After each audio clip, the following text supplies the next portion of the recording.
Novos tempos, novos sentidos. No mês de setembro, comemoramos a independência do Brasil e, nessa época, amplia-se o debate sobre o assunto. A independência foi proclamada em 7 de setembro de 1822. Desde então, o Brasil deixou de ser colônia de Portugal. Com a independência, o país conquistaria autonomia política e econômica. Mas quais mudanças de fato a independência trouxe para o Brasil? Até que ponto somos independentes? Como tem sido o nosso caminho até a verdadeira independência?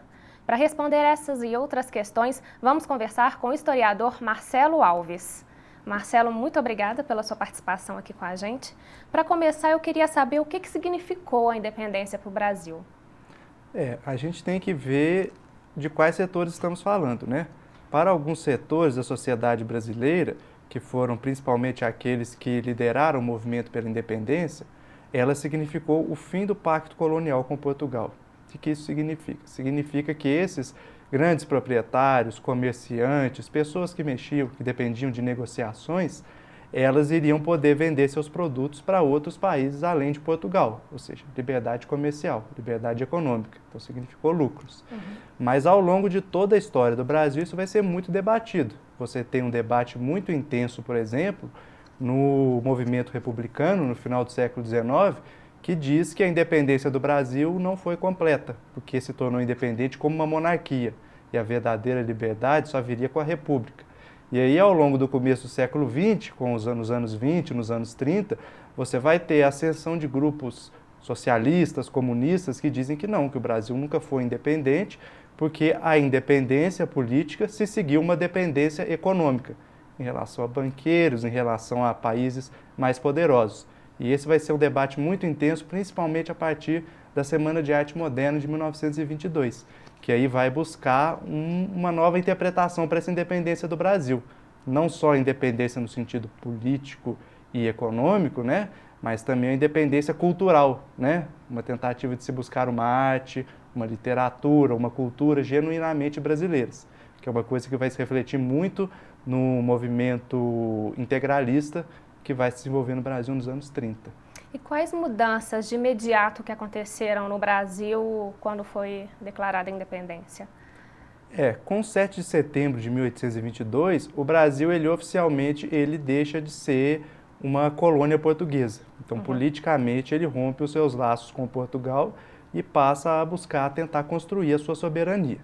Porque, assim, falando aí no plano das relações internacionais, o que define quando um país é independente? Precisa primordialmente do reconhecimento de outros países. Não adianta você chegar e falar sou independente e ninguém reconhecer a sua independência. E o Brasil teve a sua independência reconhecida por países de peso, como os Estados Unidos. Então isso deu certa confiança. Então de imediato foi mais esse rompimento político com Portugal e como eu já falei, esse rompimento do pacto colonial com Portugal, essa liberdade de se negociar com outros países além de Portugal. Tá, e o fato da gente não ter conseguido essa independência de imediato socioeconômica reflete de alguma maneira no país hoje? Sem dúvida, mas assim, já é quase um consenso você falar, o Brasil se tornou independente politicamente, mas economicamente ele ainda é um país subordinado. Mas eu sempre me faço aquela pergunta, e qual país não é dependente economicamente nos dias de hoje? Né? Principalmente agora no começo do século XXI, nós vivemos num mundo integrado, nós vivemos num mundo marcado pela interdependência. Os poucos países que hoje buscam proclamar independência total, falar assim, nós não dependemos de nada nem de ninguém, são países condenados ao fracasso, né? Então, todos os países no mundo de hoje, ou pelo menos quase todos, dependem em maior ou menor medida uns dos outros. Obviamente que há alguns que dependem mais, outros dependem menos. O Brasil, por ter sido durante muito tempo um país agrário exportador, que se dedicava basicamente à produção de gêneros agrícolas, ele acabou se tornando um pouco mais dependente economicamente de outros países, dependente no sentido de produtos manufaturados, né? Mas assim, você também tem países hoje industriais que dependem muito dessa matéria-prima que vem dos outros países. Entender a história é importante para compreender a situação do Brasil hoje. Vamos acompanhar agora uma matéria especial com o jornalista e escritor Laurentino Gomes. Nós não estudamos história apenas com caráter de entretenimento, para conhecer personagens e eventos pitorescos do passado, né? nós olhamos o passado para entender quem nós somos hoje. É meio parecido com o processo de psicanálise, né? Você vai para o divã para olhar para o seu passado, entender quais são as suas forças, quais são as suas dificuldades, os seus recursos, e aí caminhar em direção ao seu futuro. E assim funciona também com a história em relação à sociedade, em relação aos seus indivíduos. Nós olhamos para o passado para entender quais são as nossas raízes, quais são as nossas características, quais são os nossos elementos formadores. E ao entender melhor quem nós somos, nós também ficamos mais preparados para tomar decisões em relação ao futuro. Portanto, eu acho que a história ela tem essa dimensão linear, né, do passado, presente e futuro. É um erro você achar que a história diz respeito apenas ao passado, ela diz respeito ao presente e também ao futuro. Hoje a história se tornou um assunto importante no Brasil, num momento também muito especial para o nosso país, que são quase 30 anos de democracia, sem ruptura. É a primeira vez que isso acontece na nossa história, né? O Brasil é um país de construção autoritária, de cima para baixo, em que as pessoas raramente foram chamadas a participar dessa construção do futuro. Isso está acontecendo agora, pela primeira vez.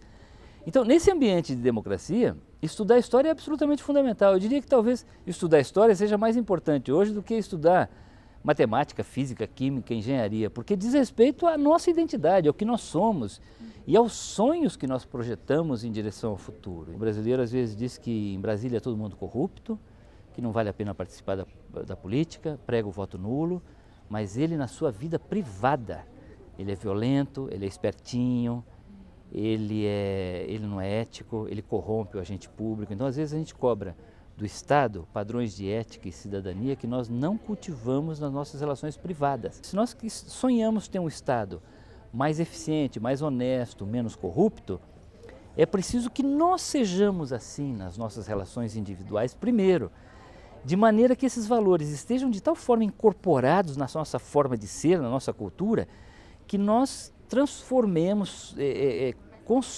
sejamos capazes de consolidar no Estado esses valores também. Às vezes as pessoas me perguntam, né, você é otimista ou pessimista em relação ao Brasil? Eu sou otimista. Eu acho que olhando para o passado você observa que tem muitos problemas, dificuldades enormes, passivos históricos que nós não resolvemos de forma adequada.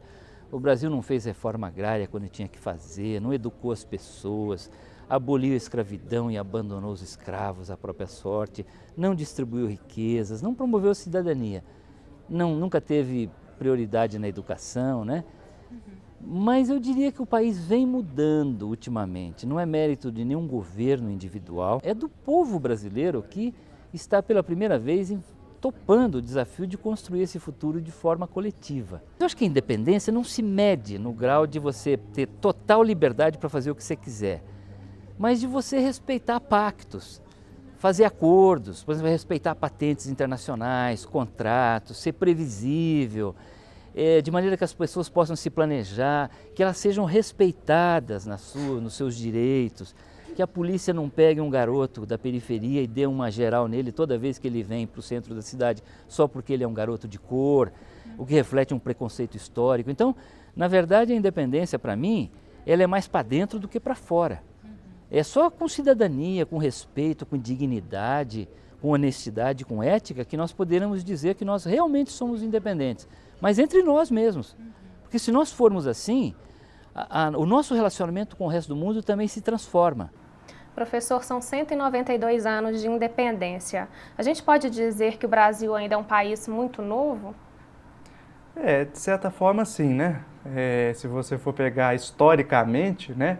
É um país ainda bastante recente. Você tem nações, como por exemplo a Inglaterra, ou a França, ou Portugal, que se constituíram já ali no final da Idade Média e início da Idade Moderna. Então é um país relativamente novo. Se a gente for pegar, por exemplo, a escravidão no Brasil, ela foi abolida tem pouco mais de 100 anos, né? Então, assim, enquanto um país é republicano, sem escravos, nós somos ainda um país bastante recente. E hoje, nós somos um país independente? Isso aí depende muito da noção que você tem de independência, né? Qual que é o seu conceito de independência? Como eu falei, o Brasil é um país independente, mas ele vive num mundo interdependente, marcado pela interdependência. Então, nós não temos aquela independência total que muitos pensadores lá do começo do século XX sonharam, né, que era uma cultura legitimamente brasileira, uma arte genuinamente brasileira, porque, por exemplo, nossa língua vem de Portugal, nossa religião vem da Europa, as instituições foram importadas da Europa. Então, a gente tem que dosar, primeiro definir o que seria essa independência.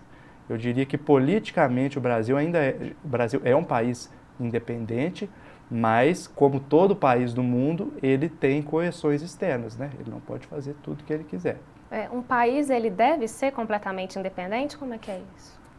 Eu acho que não, porque isso é uma coisa difícil, né? Os países que tentaram se tornar completamente independentes no passado, geralmente ou quase sempre, ou eram países imperialistas, que diziam, somos independentes, podemos fazer o que nós quisermos, independente do que o resto do mundo pensar, ou eram países que queriam isolamento total. E isolado no mundo de hoje, ninguém vive, né? Então, qual que é o caminho assim, para a verdadeira independência do Brasil? O que precisa para acertar o caminho? Culturalmente falando, é parar com essa noção de que o simples fato de a gente ter um pouco da cultura europeia significa que nós não somos um país legítimo, né? Na verdade, o Brasil, assim como toda a América Latina, ele incorporou instituições e elementos culturais europeus, da mesma forma que a Europa também incorporou, por exemplo, a ciência árabe, alguns estudos matemáticos de outros países fora da Europa, né? Então, toda cultura ela é formada por empréstimos de outras culturas, não existe cultura hermética, fechada. Isso mais no plano cultural, né? Mas assim, no plano político, o caminho para a independência do Brasil seria uma política externa mais voltada para os seus próprios interesses, o que não significa uma política externa egoísta, ou seja, procurar interesses em comum com outros países, principalmente com países vizinhos, e, junto com esses países, perseguir esses interesses não em oposição ao resto do mundo, mas numa tentativa de se harmonizar com o resto do mundo. E economicamente, eu diria que essa independência só pode vir com uma preocupação maior dos nossos governantes pela nossa população, pelo povo brasileiro, e não por instituições financeiras, por bancos, por entidades que não são exatamente aquelas que têm os mesmos interesses do povo brasileiro. Ok, professor, muito obrigada pela sua participação aqui com a gente. Eu agradeço você também que nos acompanhou. Continue ligado na nossa programação e entre em contato com a gente através das nossas redes sociais. Até semana que vem.